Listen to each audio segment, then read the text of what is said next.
பாரு போலீஸ் உட்காந்து வீடியோ பிடிச்சிக்கிட்டு இருக்கிறான் கோர்ட்ல கொண்டு. அட குப்பை மயிருடா மயிறு. லட்சம் மசருல இது ஒரு மசரு. மசரு மசரு மயிறு நல்லா எழுதிக்கோ. இதெல்லாம் எனக்கு மயிறு. இந்த சட்டங்கள் எனக்கு மயிருக்கு சமமானது என்று என்னை ஒரு அங்கமாக என் ஒடுக்கப்பட்ட மக்களின் 80 கோடி மக்களின் ஒட்டுமொத்த 97% மக்களுக்கு சம அந்தஸ்தும் சம உரிமையும் கிடைக்காத வரை இந்த சட்டங்கள் எங்களுக்கு மயிருக்கு சமமானவை. இதை தெளிந்து கொள். இதற்காக எனக்கு 7 ஆண்டு சிறை தண்டனை என்றால் அதை பற்றி நான் கவலைப்படவில்லை. 70 ஆண்டுகள் கூட தூக்கில் கூட தொங்க தயாராக இருக்கிறேன். பின்னால் ஒரு விழிப்புணர்வுள்ள ஒரு சமுதாயம் வரும்.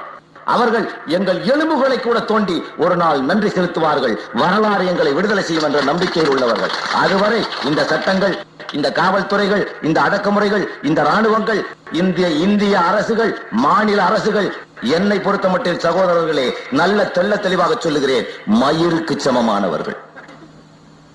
மயிருக்கு சமமானவர்கள். நீ இன்னும் 100 வருஷம் கொடுத்துக்கோ. நாளைக்கு எந்த மேஜிஸ்ட்ரேட் இங்க ஜுடிஷியல் ஃபர்ஸ்ட் கிளாஸ் மேஜிஸ்ட்ரேட்டா நீயே வராத நானே வரேன்.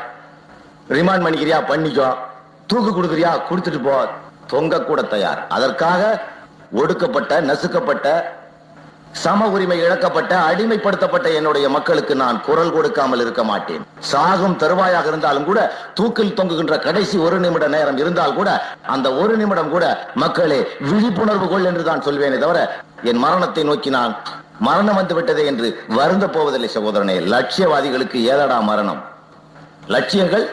லட்சியவாதிகள் அடைந்தாலும் லட்சியங்கள் அழிய போவதில்லை. என்றாவது இந்த சமூகம் விழிப்புணர்வு அடைந்தே தீரும்.